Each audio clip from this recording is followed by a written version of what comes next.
today's talk is going to be more like long-form class. OSInt, Cyberstalking, Footprinting, and Recon. Getting to know you. Essentially, all these terms are interrelated. I run OutGeek.com. I have an interest in InfoSec education. Don't know everything. I'm just a geek with time in my hands. It's quite possible I have things wrong. If I was a super uber geek, I suppose we wouldn't have had any of the technical problems at the beginning because I already had an SSL VPN running at home and would have connected to that. But I need to get on that.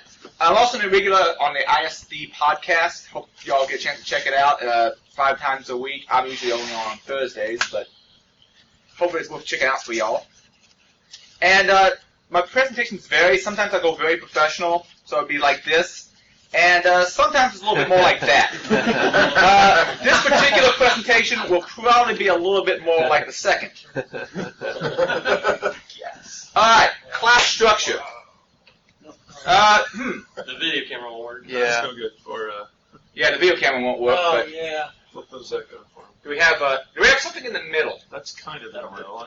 Yeah, that'll give lights on this side, so you're good. Yeah, that'd That be. should make Is that okay? Can you all still see? Yeah, Yes, that's yes, a lot better than it was. And if we get to a demo you can't see, just flip it and throw it back. All right, class structure. Basically, we're going to be, this class is going to be a mile wide and 2.5 feet deep.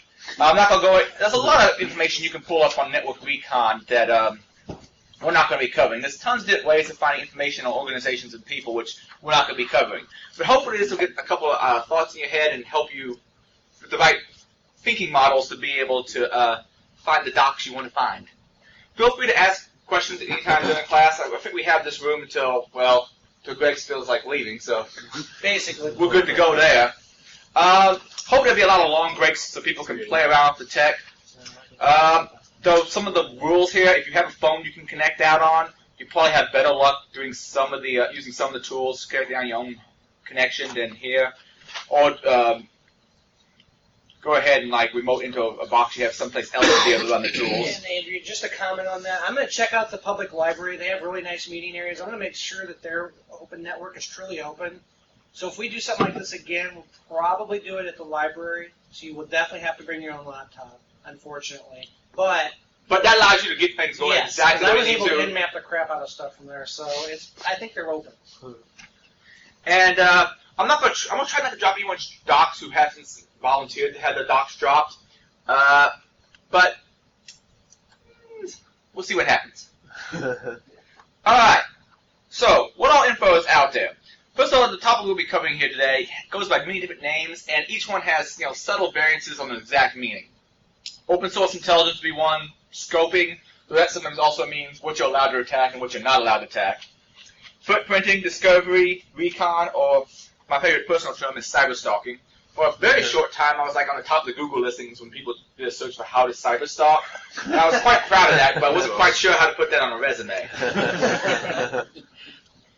Alright, subtopics we're going to be covering, and I've basically broken the class down into these particular subcategories. Brian asked me for a rough lineup of how we're going to do things, and a lot of these topics are interrelated, so this is more or less the order, but there's some stuff in metadata that also involves Google hacking, and a lot of stuff in social networks that also involves Google hacking, so it's all interrelated.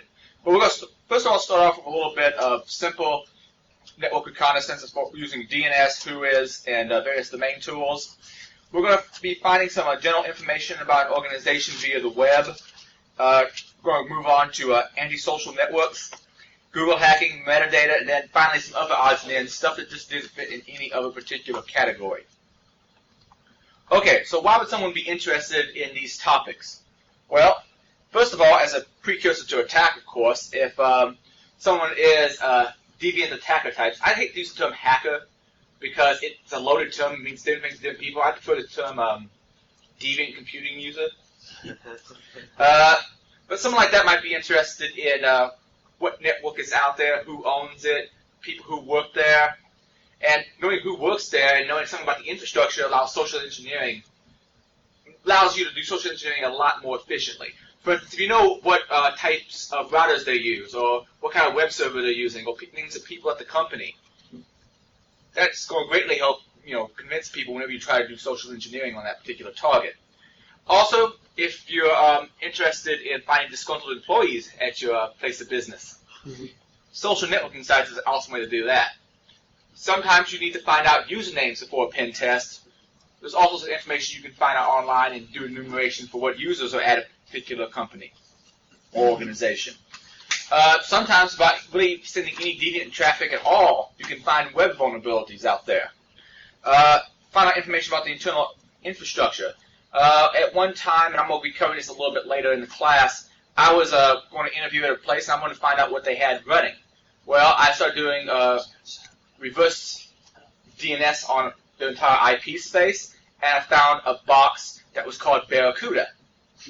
Whatever the name of the organization, .com, edu, I'm not going to say which. And I was like, huh. So I started looking up, and apparently Barracuda was, I believe it was a mail filtering system. So I knew at least a little bit about the infrastructure just there. I've also been able to look at the mail headers of people who send me emails from companies I might work for, so I can see what kind of mail systems they use, whether or not they're natted internally, whether or not they're using public IP spaces on their workstation. There's tons of information you can find out that way. And back on the social engineering standpoint, a lot of this information is useful for spear phishing. Is everybody here familiar with spear phishing? Yeah. All right. Okay. Essentially, instead of saying, I'm a prince from Zimbabwe, please send me $2 billion, you specifically target it at somebody. Like, if you happen to know they're running a particular version of Adobe Acrobat, you might be able to say, hey, I have this patch for Adobe Acrobat, you might be interested, why don't you install it? Or if you, by knowing something about the person, you can craft an email that is more likely for them to actually use and open. And also, everybody's been following Adobe. There's been tons and tons of vulnerabilities been popping up with them. So knowing what version they're likely to be running also helps someone to craft an email to them with a malicious attachment. And of course, for everyone else who's just interested in defense, it might be interesting to know these things so that you know what information's out there of yours and possibly how to mitigate some of those risks. Okay. I'm going to be dropping a few docs here. First of all, as far as I know, all these techniques are legal. This is all information people have publicly put out there, just the term open source intelligence. However, I am not a lawyer, so, take that with a huge grain of salt. Sorry if I drop anyone's docs other than my own during this presentation. I've tried to create a fake account to be able to actually do some of the cyberstalking part on, but unfortunately I haven't left nearly as many footprints as I should have to make that efficient. Also, please don't misuse this information. Okay, a few other things, a few tools we're going to be using. I have a software pack that hopefully everybody got. Also, we're going to be using Backtrack 5, which was released, I think, on the 10th of this month for some of the tasks. You can go out and download it from backtracklinux.org when you get back home. If you want to log into it, which I think most of you already have, username is root, the password is Tor. And for a lot of tools we'll be running, they're underneath the directory pentest enumeration DNS. There's also some underneath pentest enumeration Google. Alright, the first section we're going to be covering is information you can find out via DNS records, whois, and domain tools. Voodoo, the voodoo that you do so well. DNS, for those that aren't familiar with it, and my last time I think I performed a class similar to this, probably less people were familiar with DNS than I imagine this crowd is. But it's sort of like the glue of the internet. And Dan Kaminsky is the guy that sniffs that glue. Think of it as sort of like a phone book. Maps names to IP addresses. For instance, down here at the bottom, you'll see how OSInt.com is mapped to that particular IP address. Also, there's various other odds and ends in there, like if you want to find out what the mail servers are for a particular domain, that stuff is going to be in DNS as well. Also, sometimes you find out some more information about the infrastructure from DNS. But let's go ahead and continue on and see what information we can find via DNS. A simple DNS lookup can be done with something as easy as NS lookup. So let's go ahead and drop out your command prompt, and this should work in either Linux. Alright, NS lookup and some name. And in this case, let's do OSInt.com.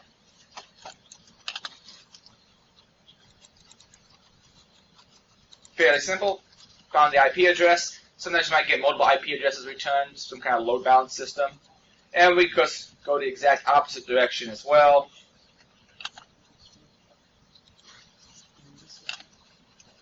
Problem?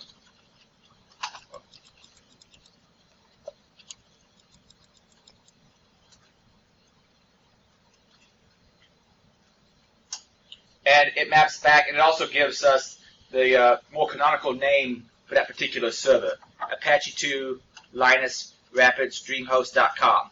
Now, just from that name, what all information do we know about that host probably? We haven't sent any malicious packets to it. Actually, I don't think we sent any packets to it whatsoever. We just sent everything via DNS, so we probably haven't contacted that server in of itself at all. So what information do we have about that box? It's probably running Apache. Well, yep. Which particular major version of Apache? 2. Guess on operating system. Probably Linux, since Linus Torvalds is the creator of Linux. What hosting provider do I use? DreamHost. And I'm not sure what the Rapids naming convention is, but I'm not sure it really matters. So that's a ton of information just from seeing what the reverse DNS lookup is for that particular IP address.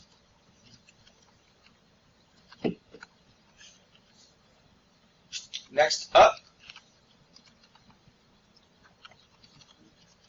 There's all sorts of different types of records that you go find stored in DNS, and this is only a very small subset. Let's see if I can actually, the Wikipedia entry is probably going to be more informative. Let's see if my tempered connection via your phone here still works. Well, while that's coming up, there's a few of the record types you'd be interested in. The main one is, of course, going to be just an A record, which is going to be a name, a name to IP mapping. You can see there's a lot more than what I have on that chart. Sometime or check out the Wikipedia entry.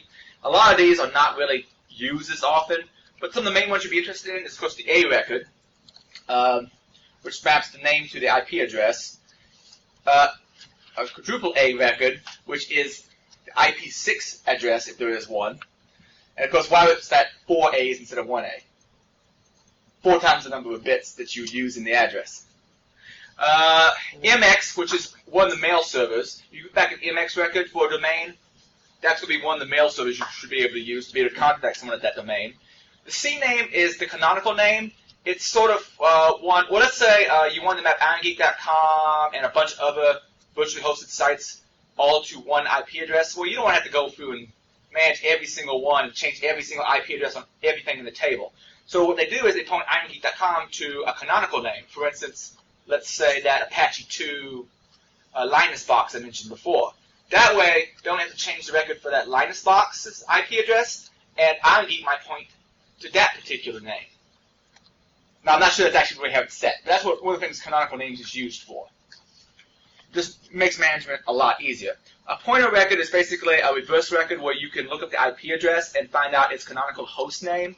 Now, you found out all sorts of information just from me doing that NS lookup on the IP address as far as what that box is probably running and who my ISP is. A lot of times you also find information about the person there who sent a message. If you have the IP address, especially if it's something like a university or sometimes even companies, if you get their actual real host name, sometimes the host name is significant. Like you might see a host name called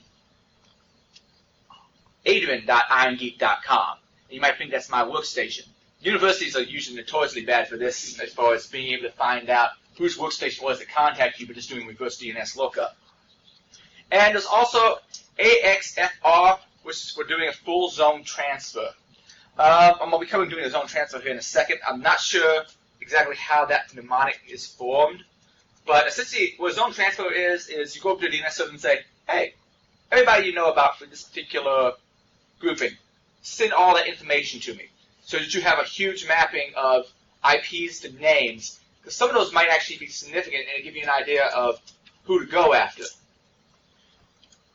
But let's go ahead and do a little bit of work with finding host names. First of all, the zone transfers I mentioned before, and that's going to be the superior way if, this is a big if it works. The nice thing about zone transfers is you can get non-continuous IP spaces and get returned information from the DNS servers. For instance, I have a few different machines out there. I'm trying to skip ahead in my notes.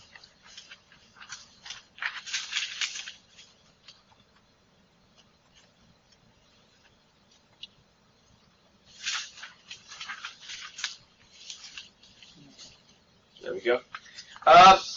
For instance, OnGeek.com, most of those IP addresses are going to be related to DreamHost. However, I might have a few IP addresses that aren't in that continuous space. Like I have one that's like 127.69.13.2.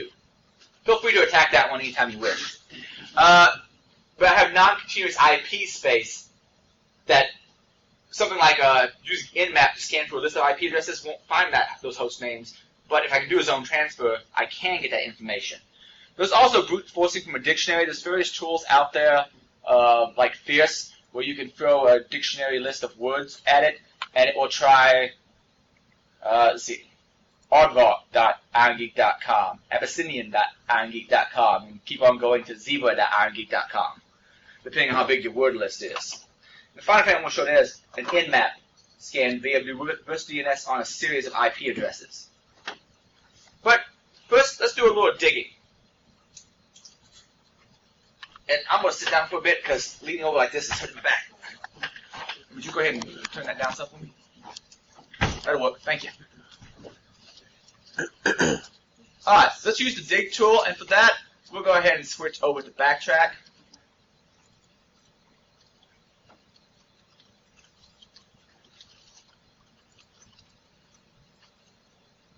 And wake up. Alright, let me go ahead and take this thing to full screen.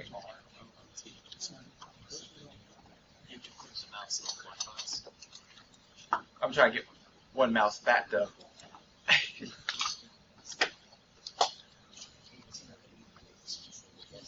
Alright.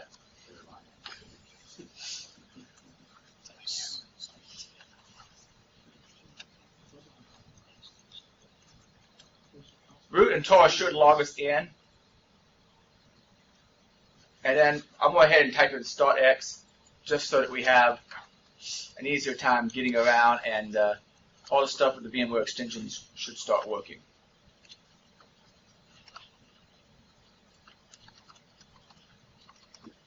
Now, in older versions of Backtrack, you actually have to do an etc and init d and networking and go ahead and start it up. But in Backtrack 5, that's no longer necessary.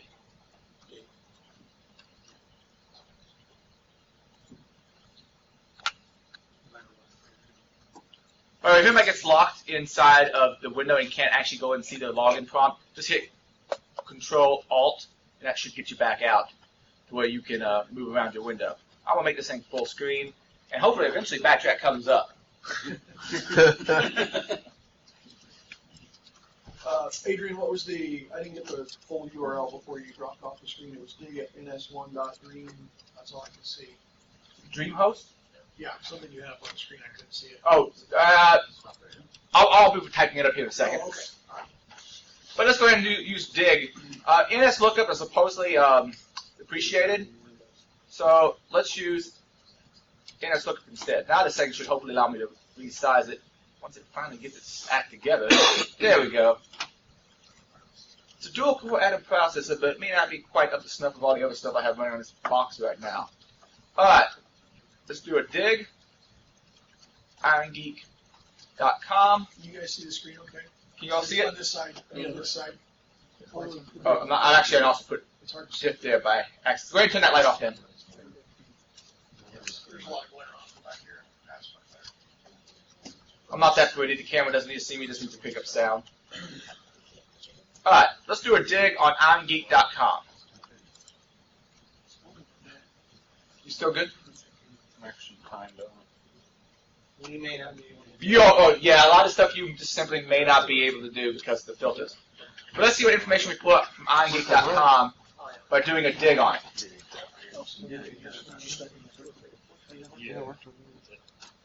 It runs, Adrian. It runs for you? So it works okay for me. Okay.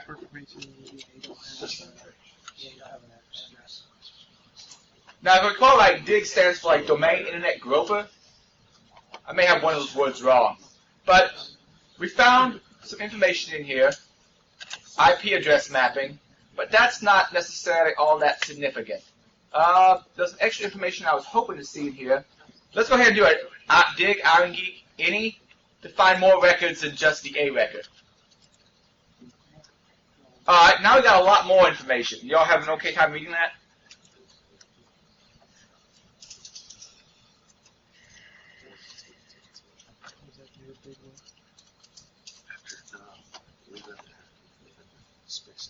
Is that better? Yes. Alright. So we have a couple different records out here. We find, for one thing, the main name server for the irongeek.com domain. We found at least one mail host from the MX record, because it's a record, the IP address is on. Another name server, start of authority record, and so we have a little bit more information about that particular box. Now, what we're going to do is, let's say we wanted to query a particular name server for records. Sometimes to actually be able to cover all the records on a particular box, you have to specify that name server. So what we can do is dig at ns1.dreamhost.com, and that says use this particular DNS server to do our lookup. And I'm making sure I put a dot there and not a comma. Do I see that okay? And that's what query that particular DNS server, because different DNS servers may give us different information. You see, we've got a few more records here than what we might have had before. Also, if you don't want to specify any, you can try just like sort out how I typed in MX on the end of there. That just gives me the MX record, the mail exchange record, so it knows what mail service it could use for sending email to the irongeek.com domain.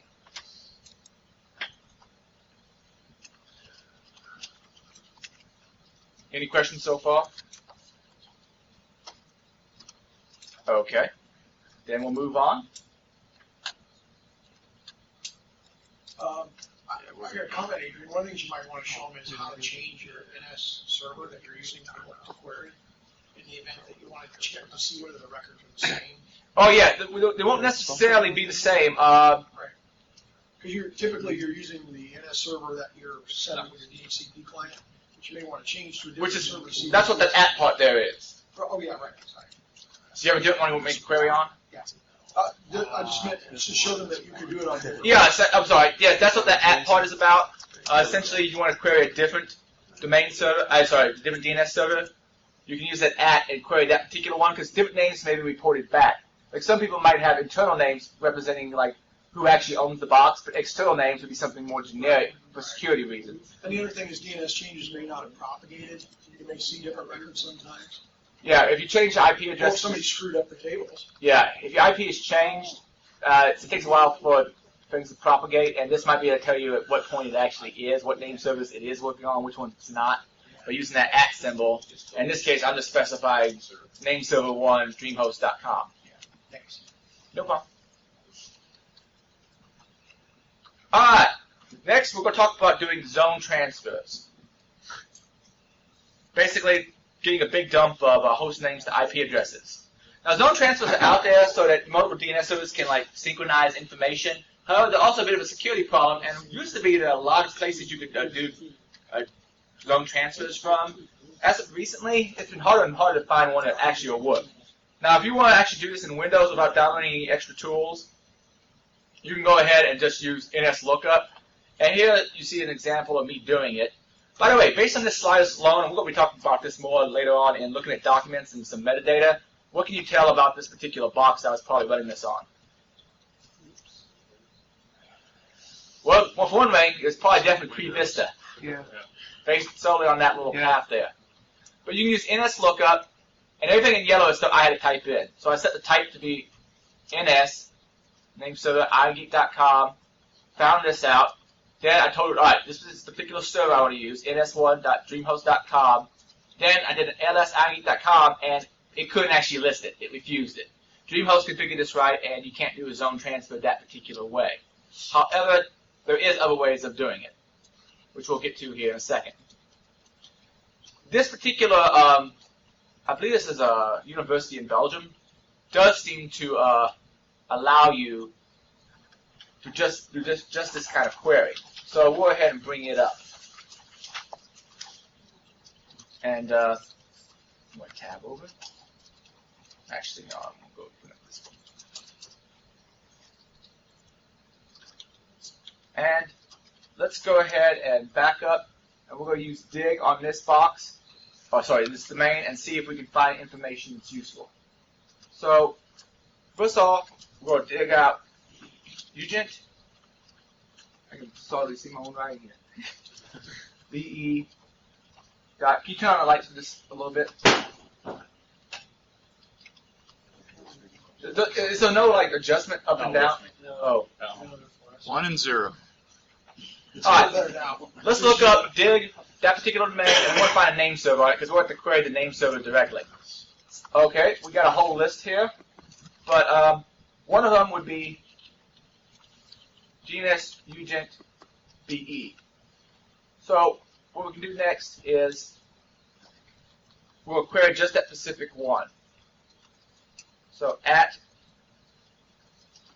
UG DNS1.ugent.be, then once again ugent.be, and the next step thereafter is to specify what kind of records we want to get.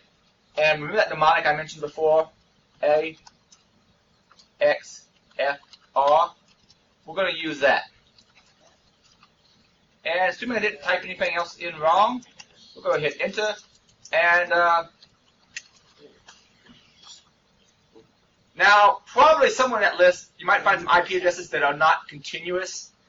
So far, I haven't seen anything that doesn't look out of order. You might sometimes notice on this right-hand side, host name pop up instead of an IP address. That's probably an example of someone using a canonical name.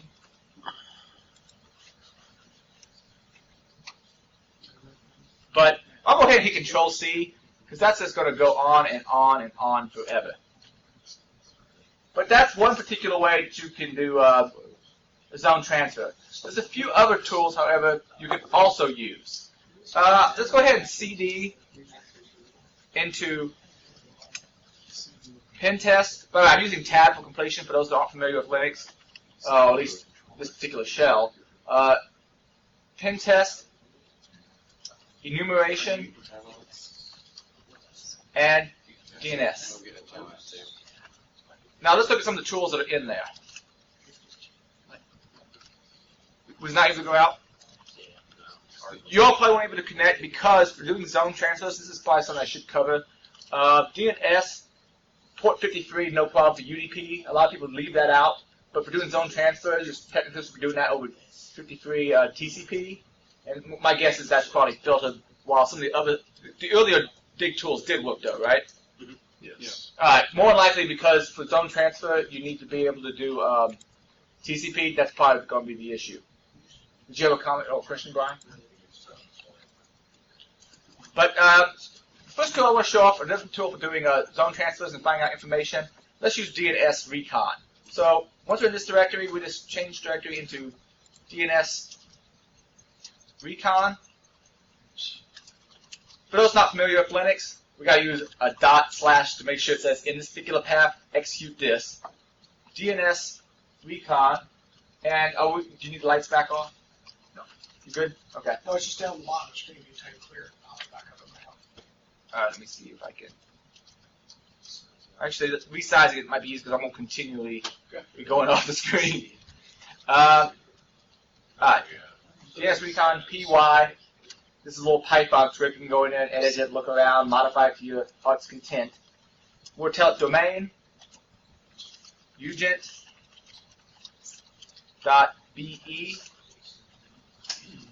and a -x tells it to do a zone transfer.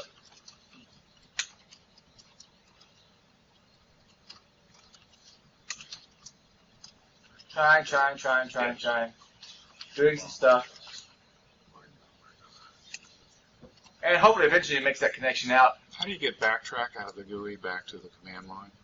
Well, for the sake of doing this, I'll just go ahead and open up a command prompt. But you should also be able to. He's got you.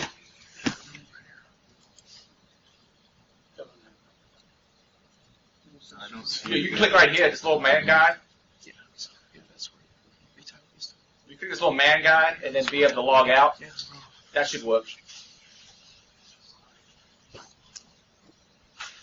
Alright, and it's finally starting to do its zone transfer. But that's going to take forever and a day. So I wouldn't stop that. You can also use DNS enum and do much the same thing.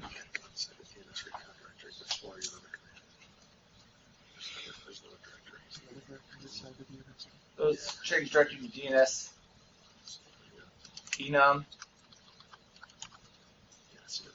And this is a Perl script. DNS enum PL and just UGent. Did you write most of These ones I did not. Collections? These are just collections that come on Backtrack. Oh, they come Backtrack out. has, a little bit of information on Backtrack. Backtrack is a distribution originally meant for being on a boot CD, but now a lot of people use it from a VM or just do a full-blown install of it. That's specifically designed for doing pen tests. It's got tons of tools. Like we went in here, applications, Backtrack, tons of stuff on information gathering, way more stuff than we'd ever be able to cover in this class. Also stuff about vulnerability analysis. There's tons of sniffers in here. Full version of Metasploit. You name a security tool that runs in Linux, it's pretty much in here. Also, in the distribution, they have some Windows binaries you might be able to fire up via Wine. So just a ton of different security tools. But let's go ahead and use DNS enum. And you see it pulls back some basic information, probably a little bit better formatted than what we got from Dig. And eventually it's going to do that zone transfer, but it takes a really, really long time. Let's go ahead and try it on one that we can't do a zone transfer on. Let's like irongeek.com.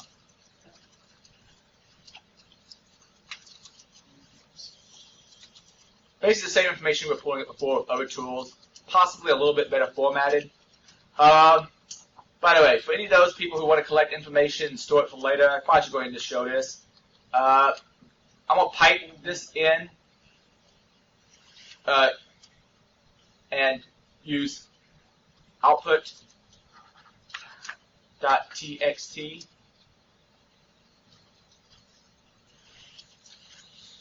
And you just use that greater than symbol. And eventually, once it actually finishes running, instead of outputting it to the screen, we now have it all inside of a nice little text file. So, you see, what did I screw up there? Output there. Okay, I see it. I'm just going to cat it out and show you that inside that text file is the contents. That might be good for like storing information as you're looking things up. But that's a couple of different ways of doing zone transfers. There's also some ways to do it not using your own system. People might notice you're using your own system, so it may not be the best idea in the world. Now, hopefully, this actually works. I don't know if I'm to blame, but I was using Service Sniff a while back, and I was doing a zone transfer, and it kind of crapped out in the middle of me, and since then, for like a day or two afterwards, I wasn't able to get the Service Sniff from multiple different IP addresses. So let's see if this actually even comes up right now. And Service Sniff changes around its URLs from time to time, so I don't know if it's going to come up. Okay, looks like we got some good information. Let's go ahead and do. Let's go with Google. Google.com. Let's generate a report on that before we do UGent, just in case UGent freaks it out again. Like I was messing around a few days ago, and I hit UGent, and I was like, okay, waiting to return, makes sense. And now we have a nice little map. And this is a very visual way of looking at things. So we see some MX records, and we see the reverse lookup, what those are, the IP addresses they map to, and the asynchronous routing number, if you guys are like in the BGP. Some name server infrastructure. Keep on scrolling. As well as a bunch of Nicky info. Let's see if we can I'm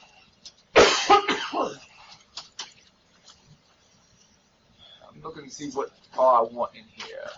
All this is being generated by Dig in the background, I take it, right? Oh, a tool of that type. I remember there being a tool in here someplace, and I thought it was name server report. that was able to do a zone transfer. At this point, I'm not quite sure which one it is. I'll have to look at. Actually, one of the things that is sometimes useful is in here is using subdomains. Like if we want to assign subdomains of UGent, we might be able to use ugent.be, and hopefully this doesn't crap things out, because otherwise we won't be using ServiceNet for the rest of the class. They just have tons and tons of different neat utilities, and I really don't want them to crash on me. Waiting for ServiceNet. It's sitting there. It's sitting there. All right. Let's open up another tab. Go back into subdomains. Because this one might actually be doing one of the particular tools on ServiceNet, I'm pretty sure does a zone transfer for you, if it can, and that might be why that one's taking forever.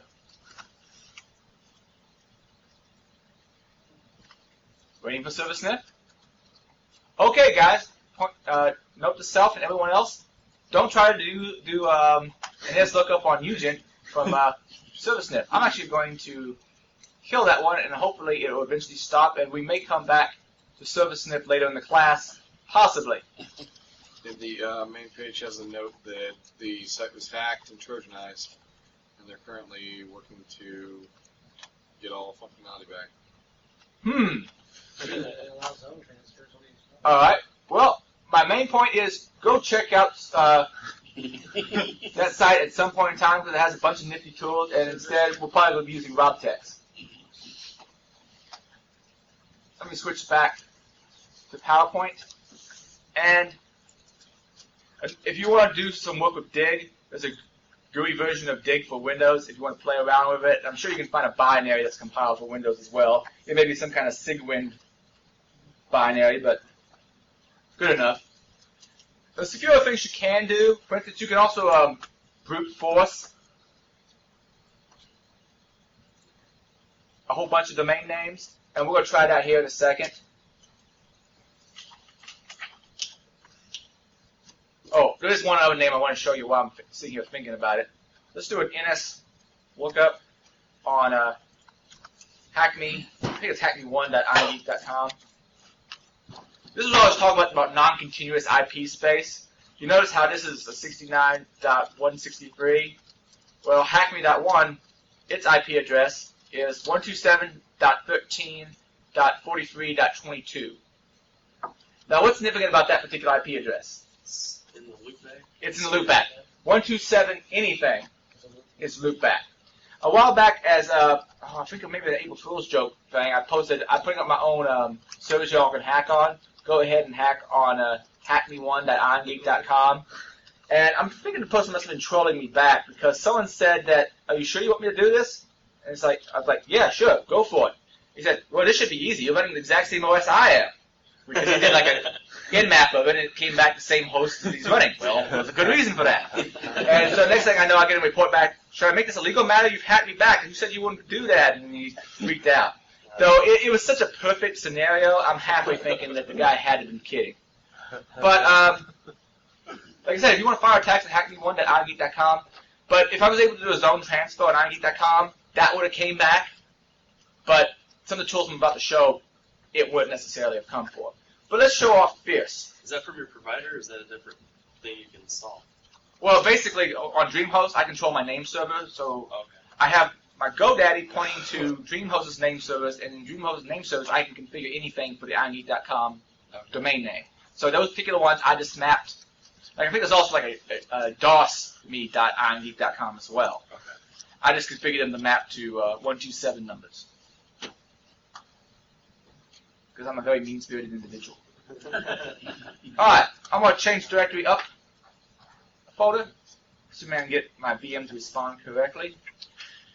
2 gigs of memory, dual core Atom processor, not necessarily the perfect thing for running VMware from. Alright, now I'm going to change directory to Fierce. Let's see what tools are in there. That host.txt file, if I was to cat that out, that's essentially just a default dictionary of its hosts. just a dictionary of tons and tons of different words. It all scrolled off the screen too fast for you to see them all. But different words it can try. Like it'll try Zeus.outgeek.com, Zlog.outgeek.com, so on and so forth. What we're going to do instead is we'll probably go ahead and do something smaller. Well, let's say we wanted to edit something.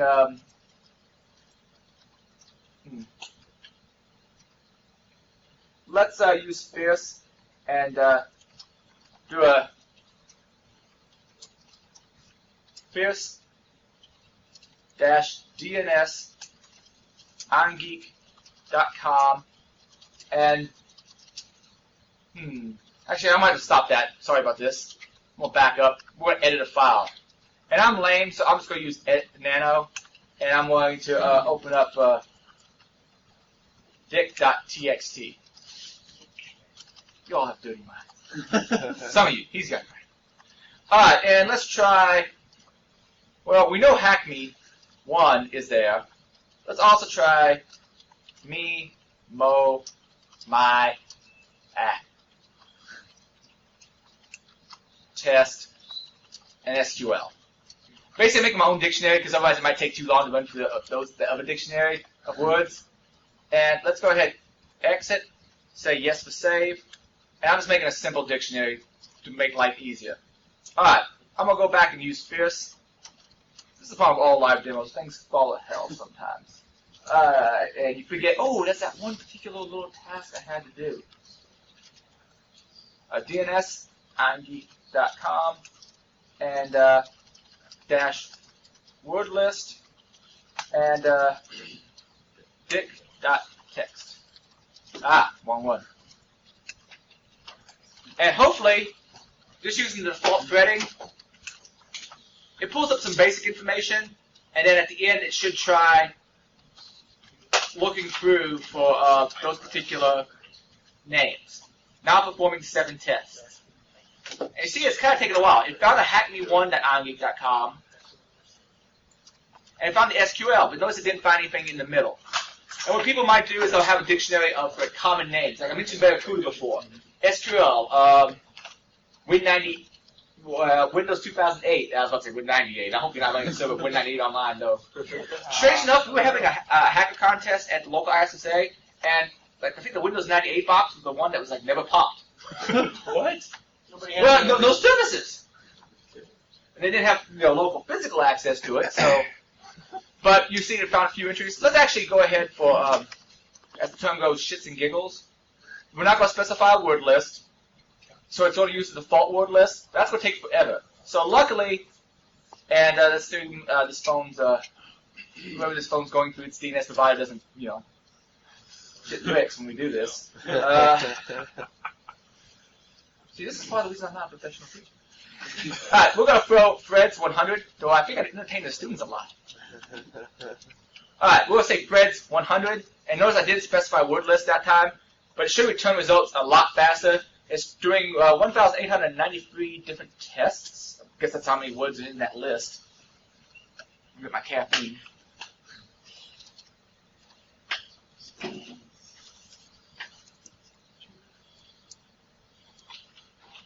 It's going.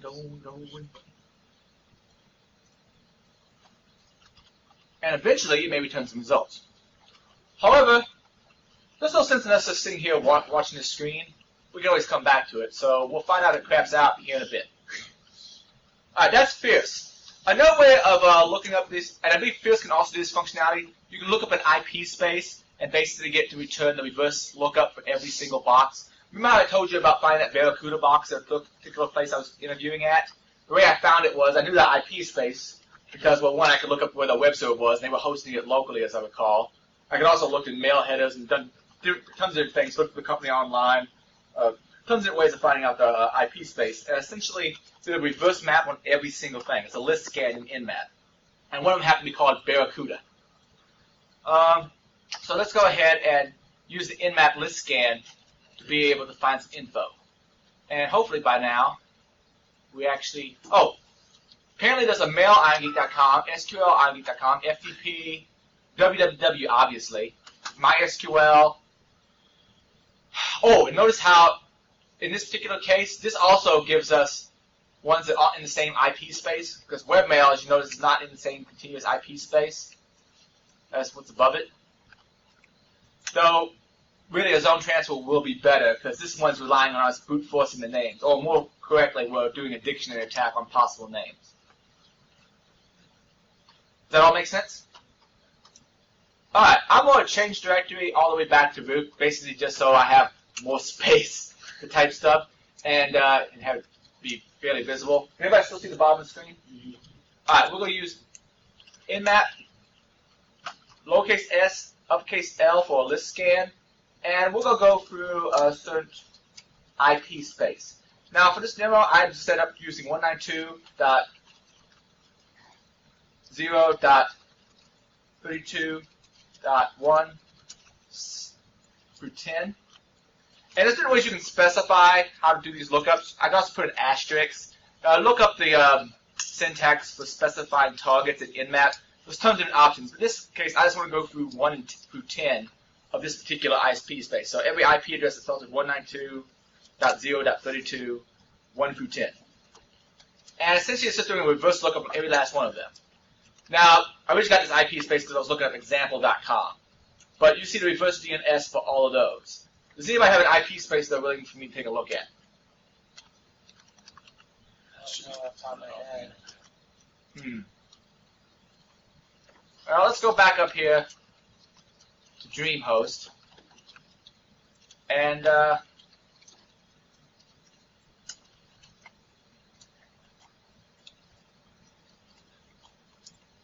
hopefully these might be a little more interesting.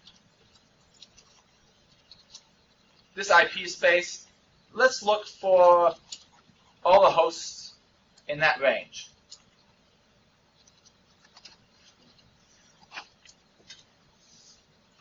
And you see the reverse DNS name for these different hosts. So that one is not particularly spectacular.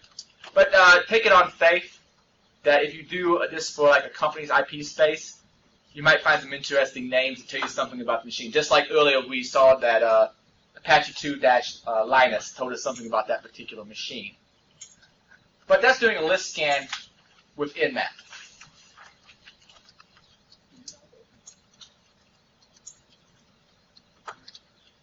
Okay, next thing we'll do is a little bit of work with whois. Now this is great for troubleshooting, but bad for privacy. Way back when I first registered my domain back in 2004, I was kind of cheap. I was like, I don't really want to spend the extra $9 to register private, so I didn't. Probably should have in hindsight. So strangely, it really hasn't come back and bite me. I had someone call me up once and ask me to help them compile EtherCap for Windows. Let me just do this. EtherCap, Windows, pretty much a lost cause. Don't bother, use it in Linux. And unfortunately, it looks like the project's dead. It's a nifty project. But besides that, I haven't had a whole problem so far. But one of the things who is supposed to be is a place you can query to find out, all right, who owns this IP address? Who owns this domain name so I can contact them? This could be because maybe the site's down, maybe you've had some kind of abuse complaint to make, what have you. So you can do a lookup on an IP address or a name, find email addresses, physical addresses, name servers that they use, IP ranges. And sometimes you get good information back, sometimes you get something back that's a whois by proxy, where you won't get valid information. And this is the thing that was giving the problem before. This is the reason I'm using your phone. Thanks again for letting me use that. We're going to go ahead and go back to here, and let's do a whois, and let's do google.com. See what information we can pull up on whois for them. Oh, forgot about this. Backtrack by default does not have whois installed. And you all probably not going to be able to do this anyway because port 43 is blocked the network you're all on. I have to be on Greg's phone here. So I should be able to. I'm going to go ahead and app get install whois. Hopefully that doesn't take too long to download and install. Yeah, I just did it. It's real fast. And most distributions have whois in it. I mean, and there's other tools I could be using in Backtrack probably to do this whois. And there's also places online I can look it up as well. But I wanted to show you the traditional tool for doing it. Yeah, I'm not able to get out. And for those not familiar with Debian-based Linuxes, now you know how to add a simple package. All right, so now I should be able to do a whois google.com. and have it return some results. Alright, whole lot of stuff scrolled off the screen. But let's scroll up. Alright, got some name servers. Got when it was first created. Got a contact address. Got who I can call, who I can send email to as an admin, as well as, fax and phone information. So on and so forth. Let's look up a different name. btohara.com. Is that like that, or is that .com? There's a reason why. Because yours is probably blocked, right? And of course, private. Who you registered through, various information like that. Let's look for something that might be interesting. Let's do encyclopediadramatica.ch. I just wanted to see whether it was blocked, so you can. Most hosting providers today will allow you to do that, so this information. Sorry, man. That's okay. It's not your fault. On the web like that. Just a little clarification. I totally forgot to do the address. But I didn't have to type out because you said your host name also. So. Well, I didn't care about that. Well, they're going to still be the query. Yeah. Block it. So, don't worry about it. Don't worry about it. Leave it in. Yeah, it's in the address. It's in the phone books. Don't worry about it. And like I said, mine's in there too.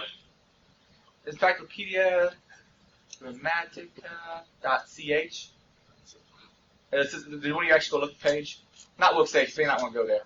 But let's look it up. And see some information about it. Found some name servers, find the guy who owns it, and of course, he's not in this country. But I bring this one up just because I knew it had some information out there, and he's in another country, and they post plenty of rude and crude stuff out there, and it's really enjoyable. I enjoy the website. Was that? Door direct near ruins. Yeah, I have no idea how to pronounce his name. Good old Spain. Talk to him on IRC sometimes. Seems like a nice enough fellow. Let's see. What was the next thing I wanted to show? Oh, so far I've been doing whois's on, well, not on IP addresses. So let's do one a whois on an IP address. Or better yet, let's do a whois first off all on example.com. Pull some information on it. By the way, whois has other options as far as being able to query particular whois servers. Luckily, the whois tool in itself should be built to be fairly recursive, where it goes, oh, you don't have information on that on your whois server. I see you list in this contact information you sent me a whois.someotherplace.something. I can go out there and hopefully get the information I actually need. You can do that all by hand, but it's a pain. When in doubt in Linux, man, whois, I would have been sure that would have a manual entry. Well, let's skip that then. But we have example.com, and we should have some contact information someplace in this long, long list of stuff. Do it. Who is minus help. Yeah, it's got a home page. Also, a lot of them don't use minus help. You might also just try. So there's tons of options. Some type places just have minus question mark. Minus question mark also works. But I'm going to do a whois now instead on an IP address. So let's try 208.97.169.250. And let's see what information's in there. Okay, according to this probably belongs to DreamHost. I got some abuse contact information. Like for instance, that IP address is like going out and hitting somebody. I can look it up and hopefully have some information to contact them on. I have phone numbers. I have tons of names of people who work there now, which is, of course, nice. Not that this is a big security risk in and of itself, but it's one of the first steps someone might take. They might be able to find someone who works there and then find out even more information about them for social engineering via looking up those social networking profiles. But this is just a simple demonstration of doing a whois on IP addresses and finding out tons and tons of information about who works there, who might be in charge of what. Some more spaces, like someone wants to scan all the IP addresses they own, or at least all the IP addresses in this block. Well, they now have a list. So there's like tons and tons of information. And really with all sorts of footprinting, you kind of have to use your imagination on what information you can pluck out. Alright, so far I've been using mostly Linux tools. We can do a lot of stuff in Windows also. I'm showing you 2 billion ways of doing this because sometimes one option won't be working. Like for instance, server sniff, kind of falling down, going boom on us. So it's good to have multiple options. And a whole lot of these I've already gone through. Let me show you some Windows tools though for doing exactly these kinds of tasks. I'm going to go into Network Recon, and I want to go into Tools.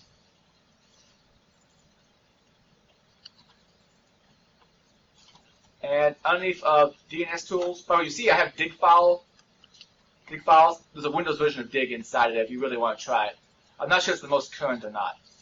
The first thing let's do is let's go ahead and use Whois. And there's a little Whois daemon. I got a lot of these tools from Nearsoft. I love Nearsoft. A lot of tools are nifty from the standpoint of they have a bunch of ones for like password recovery.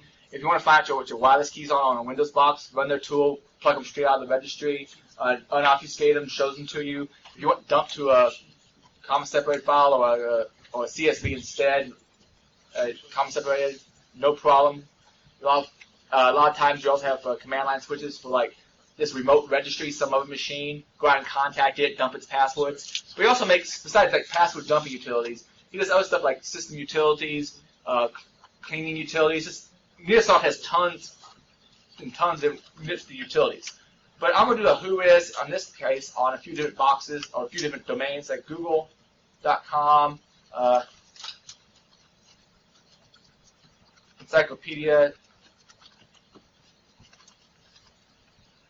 dramatica.ch. Give me another good one. Yahoo. And is there a university I should use? ivytech.edu. Well, it's all public anyway. All right, got a whole list of them in there, and say OK, and hopefully it's retrieving the information from all of those. From here, I can save it out. I can look at one and find out information in a nice, easier to read format I can scroll through. This is a lot of the same information we saw before. And like the other tools I was mentioning before, it does the semi-recursive Whois, if it can, if it doesn't necessarily have the right servers. And this one's configured with a lot of the right servers, though sometimes your mileage may vary. If you want to see what it's actually doing in the background, throw a sniff on it sometime, look for everything that's going across port 43. It might be informative. You got some contact information for people at Ivy Tech. So all this is nifty. I can save it out as an HTML report. I believe I can also just do a save it as a straight text file. I believe it's an option here someplace.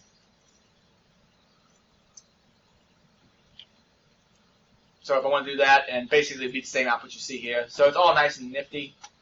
But that's using the Whois domain tools.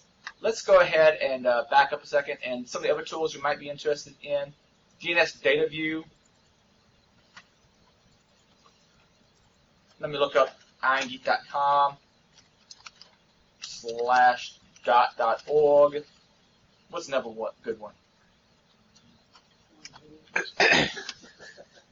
Insecure.org. These are all the records it's going to try to recover. You can specify DNS server just like you could with the dig symbol in Linux.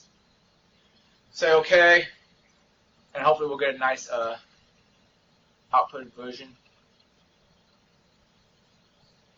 And so here I have all these different records in a nice, easy laid out format. Probably something easy I can manage if I want to throw it into Excel, then re-export it out with just the fields I need to throw into a different tool. That's all nice and nifty. Save items out as a text file. I don't know if this one does compensated values, but I think it just puts like spaces or tabs between it. You can mess with it. It's pretty easy to get around and play with. But this is all information we saw before. Oh, insecure.org actually has one of those quadruple A records I mentioned. Well, it reported. No, I'm sorry, it doesn't. I thought it was going to report something to the right, but apparently not. But you see it also, this one did a reverse DNS lookup.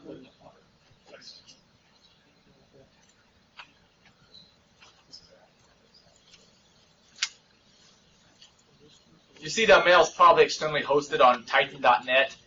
I'm assuming Linode is probably a Linux box just based on the name. But that's no way of looking up information. Also notice /dot is apparently affiliated with SourceForge.net, for those who don't already know that from just serving around /dot, because the mail exchange server maps back. The mail, and when I say exchange server, I don't mean exchange server in Microsoft Exchange server, I mean mail exchange server as in its mail server. Since it's mapped to SourceForge.net, you can be pretty sure that these two companies are interrelated. And a final tool of NIRS I want to show off is IPnet info, which is nifty. So if we type in some IP addresses, what was one of them? 192.0. I'm just going to type in 1.1 because I don't remember the exact path. Does anybody else have an IP address that they... We do 192, 43, 244, 18. What was that? What's that? 244, 18. Remember, this is on video. That's good. Okay. Oh, I can also convert host names to IP addresses before looking up the IP address. Okay. This one I didn't find information on because I may not type the right one. Unnamed the service request during a high value. National Center.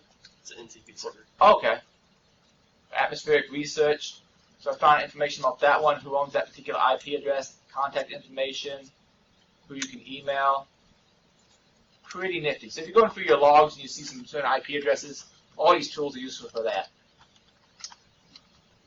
And once again, we can easily export it. Not that you can't do that in Linux also, just typing it into a file or whatnot. But I like a lot of NIRS tools just for the simplicity of using them if you're on a Windows box. It's nice to have carrying around on a thumb drive. Okay, a few places we can do all this stuff online. One of them is ServerSniff.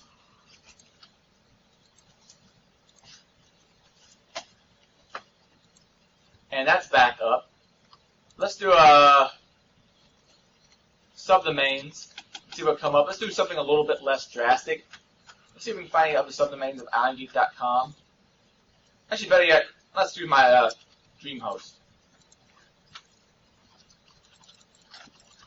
And I'm in no way advocating the hacking of any of the people I'm actually using as examples. This is all public information. I'm just using them as an example of how you can find information using these people's domains. So hopefully, eventually, this will find subdomains, though perhaps not. I'm going to switch over while that one's doing its query, and I'm going to go to Rob Text.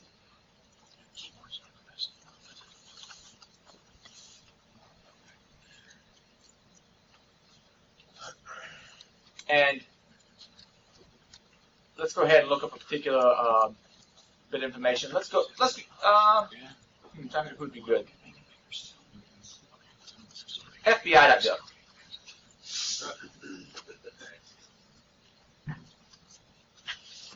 Okay. Some core information here. It's Alexia ranking. Not that I necessarily need to know that. Let's see. Let's go to a quick summary of what the web page looks like. Another nice thing about this, and you can do this. See how it lists a bunch of subdomains? That's kind of nice information to know. So that's kind of like what I was showing before of using Fierce to find out other subdomain names, something.thedomainname.com. So I found some of those.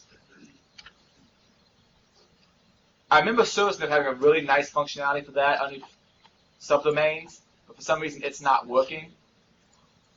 I'm not exactly sure why. Let's see. I want to say in one of the bits of information that's on here. Oh, this little bit of information right here. It lists the mail server that you're supposed to go to. It also says that the IP address that FBI.gov is on also supports reports.fbi.gov.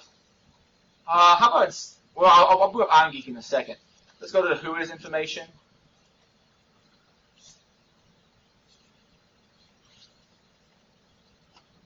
That doesn't look very useful. Let's try someone else. You can do all this whois information via a web interface, which I could have done from the beginning using the wireless here, which none of y'all should have a problem doing this, since we're not using our local network connection to actually directly query the whois. Let's go to whois. Here on the right, we see a ton of information. Someplace probably towards the bottom of this, we should have that contact information we saw previously. So that's all there. Vobtex is really popular for doing exactly this kind of functionality. Let's see. Tons of different records on like name servers, probably mail exchanges in some place in this list, I imagine. Let's see. Yeah, mail exchange records. So all the stuff I showed you to do from command line to hard way, you can do it all just from Vobtex if you really want to, and that way they're querying it, not you. Shared might be interesting. Shared will sometimes give you information like, well, how about instead of Google, let's look up irongeek.com. Because I'm a shared hosting provider. Except when I thought mine, I didn't think when it showed my address, I thought it showed my hosting's address. I thought it just showed my name and my junk email. Alright, I'm going to go to shared on here. And this is the IP address because that box is on. This is the reverse pointer. And other host names that are sharing this IP, since I'm on a shared hosting provider, there's a bunch of other places that are hosted on the same place. And CoreHype.com is, and PrawnGeek. That sounds like a website I can go check out. But all these are on the same, hosted on the same server. Now, the reason this is interesting is on shared hosting like that, if one site happens to be secured as far as web applications being locked down, but one on the same box isn't, someone can sometimes hack one website and move it and hack the other, if you understand what I'm saying. So that is one particular fear. Other domains shared on the same name servers, and just to see a ton of information all through here. But yeah, sometime or another, go out there and play around. Vobtex is decent, and actually this is a little bit better than the results I remember seeing last time was on ServerSniff. So maybe I should just stop using ServerSniff. I don't know. Oh, here we go. Here's it finding a bunch of subdomains for dreamhost.com. It's just taking a really long time.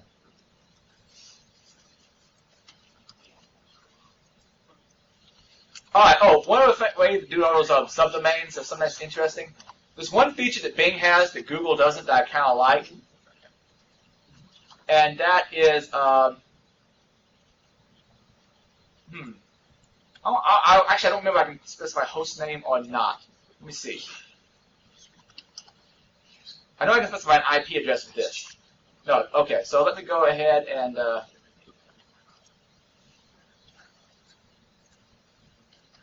do laser type back in.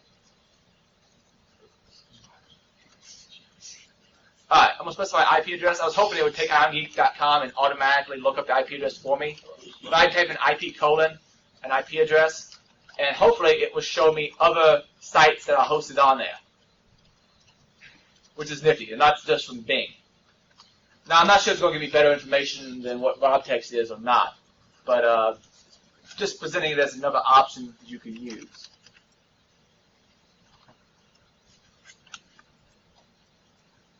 And you can see this one's still finding subdomains for DreamHost. And they're a huge hosting provider, so they probably have tons and tons of boxes out there. Let's see, go back to here. Alright, the next tool I want to show is Traceroute, and I'm going to take a wild guess this is going to totally fail for you all. I haven't tested it on your phone connection, so it may fail for me as well. We're about to find out.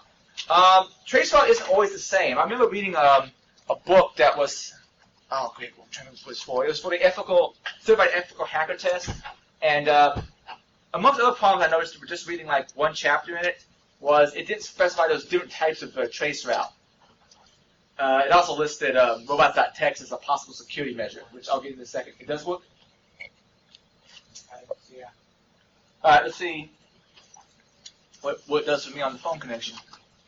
Actually, I think I'm not past the point where I actually need the phone connection more, but we'll find out. If you don't mind me keeping it for a little longer. No problem. Alright, For Windows, the way it does Traceroute, you type in trace RT, and it uses ICMP. Unix, on the other hand, most Unix variants use UDP packets instead, and you can change that via different command line flags. But let's say you wanted to traceroute someplace. What it essentially does is, for you all familiar with IP version 4, how there's a time to live field that says how many hops to go. And the idea is, it was called time to live. Then they realized there was no actual way to know when the packet started. So it's actually technically hop count, despite the fact that wasn't what I think its original naming intention was. So essentially, every time it bops through a router, it decrements that time to live, and once it reaches 0, it gets thrown out. Well, whenever one of these particular types of packets gets thrown out because of being dropped, it's supposed to send back an ICMP message, which is, I'm trying to remember the exact one. It's ICMP, I think, time exceeded. Hold on a second, I've got it in here. ICMP time exceeded, type 11 packet.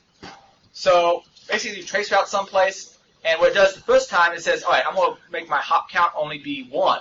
So it gets the first hop. I'm going to make it be only 2. So it gets the next hop, and it gets messages back over ICMP saying, where did you stop last because of this hop count. And it keeps increasing the hop count.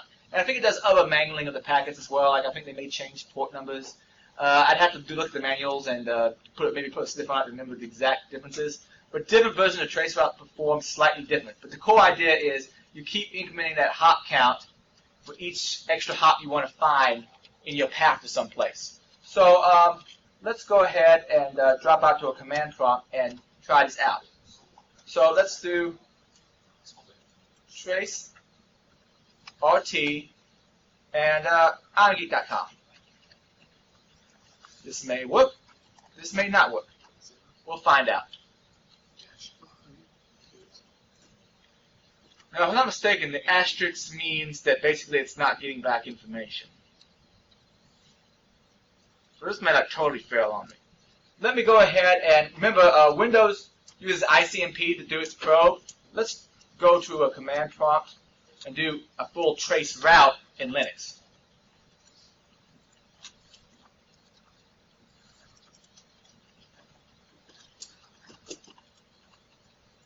And see, I'm getting back results. Or at least for the first hop. That's what happened to me until I did a -I, Adrian. Then again, I'm also using a NAT. Yeah. So that's probably what's going on there. We I did a think dash Google, I I. got the first 4 hops. We did a dash I and it worked. You did a -I? But that should specify ICMP, and I would figure that should be about the same as Windows. But Windows may be doing, like I said, I'm not exactly familiar with what all it's doing with the packets. If you really want to, fire up Wireshark at the same time and figure it out. But you said you used -I and it did work? Yeah. Lowercase I or uppercase I? Uppercase.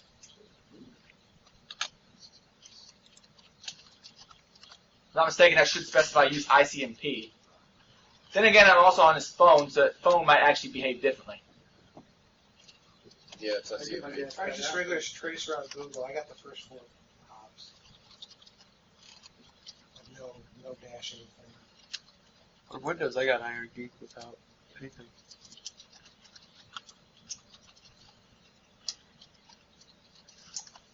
Yeah, it must be the phone connection. All right, we're going to try something slightly different. I'm thinking I'm probably done with the phone.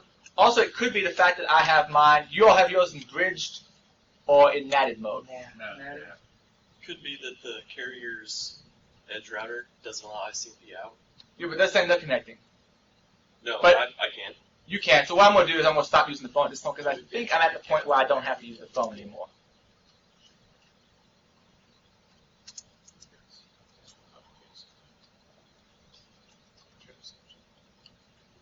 And I'll go ahead and make it be the only option.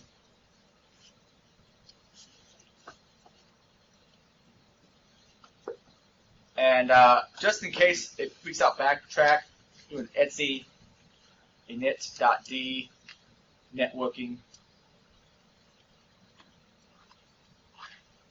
restart. And that may solve any problems that I might have here in a moment. Then again, maybe I wouldn't have any problems whatsoever, but we'll find out. The reason I was setting up using NAT, by the way, is if you like have a VPN connection, sometimes if you use bridge mode, it still uses your local IP address as opposed to sending things through the VPN, which is why I used NAT as opposed to bridge mode when I was doing it. All right, let's try another traceroute to Google.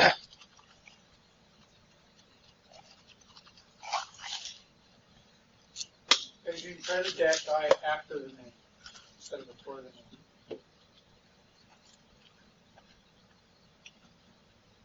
Wow. I have questions of that information. I really don't think that I got 17. Google moved in. You notice once I dropped the connection from the phone, though, I did at least start getting back information, how many milliseconds it took, what the hop count was, and these are all the boxes in between. Now, if someone owns all those boxes in between, they could technically be looking at the traffic. Usually something that you could do in IP4 of source routing where you could specify how you wanted the packet to go and come back. That's usually disabled anymore because of security risk, because someone could say, yeah, these packets haven't come back through me. But this gives you a rough idea there. There's also various GUI trace routes out there. Let me go ahead and see if I can bring up a GUI trace route. And by the way, a lot of these tools I'm showing, there's a lot of online sites you can do trace routes from, but it'd be a trace route from that server, not from the particular IP address you're on. So let me bring up this little geotrace, and let me go to /.org and do a trace route to it.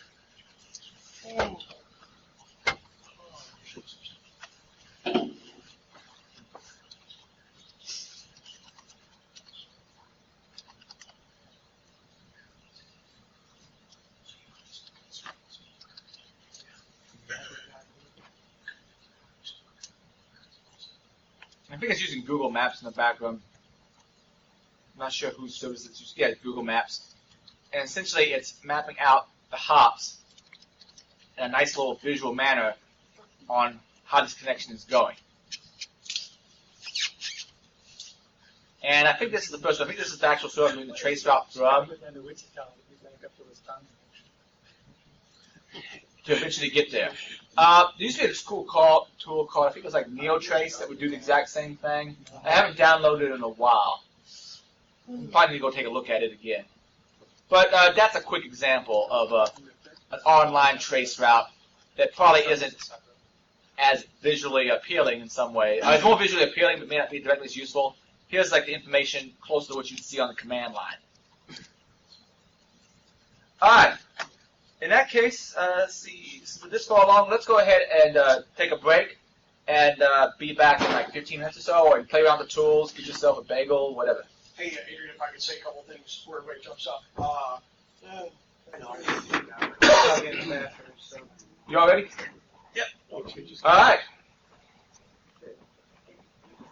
The next section we're going to cover is finding general information about an organization via the web. I was using a lot of this a while back when I was trying to profile people and find out information when I was doing some job hunting. There's all sorts of decent sites for doing this. If you want some information on just doing a general pen test, go out to penteststandard.org. The P-test standard, they're working on making this fairly comprehensive. It goes all the way from footprinting to actually carrying out the full-blown pen test and reporting and whatnot. It's still a work in progress, but it's definitely worth checking out. Sorry about the long URL that stretches on to multiple lines. I'm going to bring that up so you can just take a quick gander at it. Definitely worth checking out.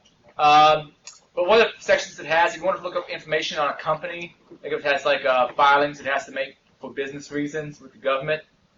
Here we have a huge listing of different states you can look at information up on.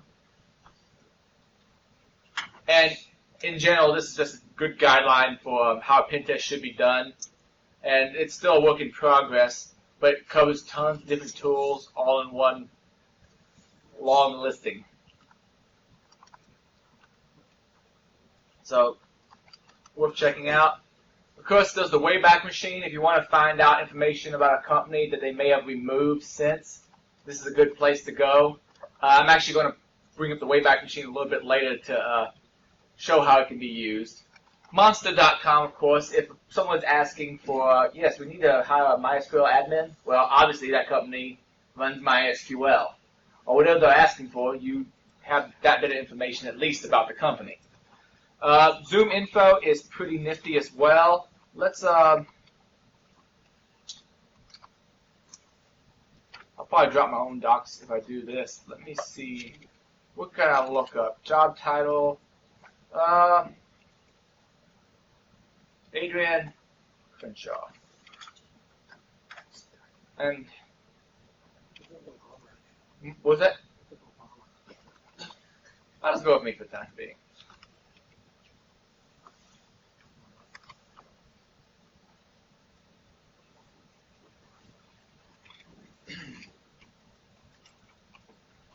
Okay, it has multiple. If it had multiple Adrian Crenshaw listings, it would be here.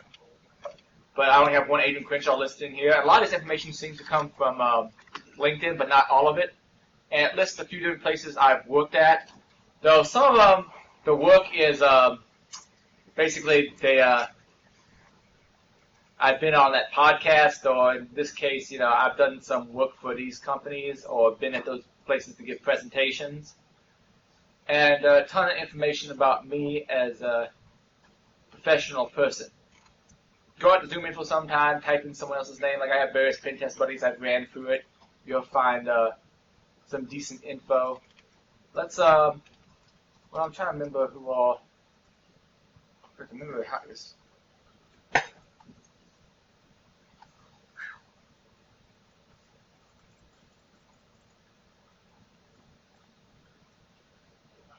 Did I spell that right? Was that? There's no L in there?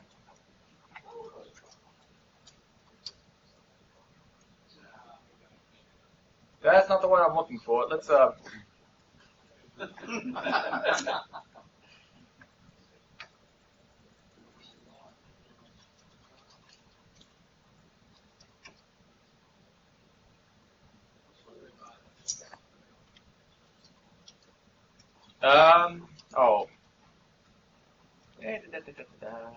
Don't know if he's even going to come up with anything.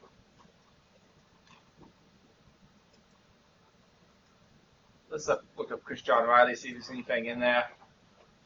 Nope, but he's a Brit, so maybe that might be one of the reasons why. Was that? I was going to ask him to look themselves up. Yeah, everybody just look yourselves up like I did earlier. See if I can find out. For which one? I have a popular name. Which one best I know? I mean, this is about cyberstalking, right? Yep. Amazing how much stuff is out there about it you don't know about. Okay, I'm going to go ahead and go out there and check out my buddy Keith. He's also a pen tester.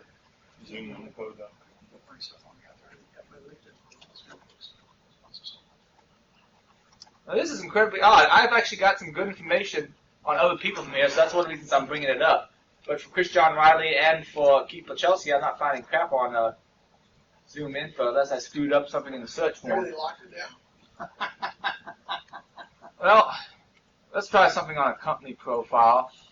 I don't know. Splunk. How about Splunk? Can't that- find me either. I find Sony. There you go. Splunk, so where they're based out of, that's where revenue, how many employees. I thought they had more than that now. He said Job it was- function. We can look up engineering and technical people. Like if you want to be able to say someone's name there, person profile. Let's see. Chief Technology Officer, let's go up there. And unfortunately, you'll find us about a lot of good sites that they want you to pay for anything. Or sites that used to be good, I should say. They might be really good at getting information for a while, then they get bought out by someone else, and then all of a sudden all the information that used to be free and good, not so great anymore. I've had other pen test buddies who I haven't got authorization from to bring up on Zoom Info that I have gotten good details from, so that's one of the reasons I was going to show it, but right now it's not doing all that great. So let me go ahead and go back to my PowerPoint slides. Of course, those Google groups, you can search for information on there about configuration issues. Sometimes you'll find For instance, if you do a search for companyname.com, you might be able to find, on like technical forums, you might be able to find information where someone's asking, yeah, I'm trying to get this router to work right. I have it configured in such and such way, and they might show you like a dump of a log, and they'll have tons of information about the internal network on that. So, you know, Google Groups is a good place to go check out that kind of information.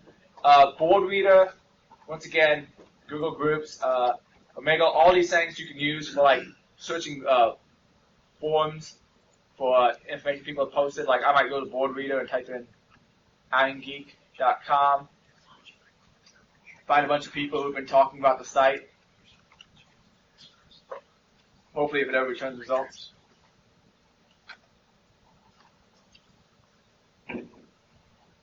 But that might be a useful thing to pop in a business name. Let's see who's talking about it. See if anybody's talking about the business. If you know someone who uses a certain handle at the business, that you know their Twitter profile is Esther Leet, you might try that on here and see if she's talking about the company anyplace else on some forum someplace. So there's a ton of different options. The problem with doing this kind of class is not dropping docs on people you don't want to drop docs on.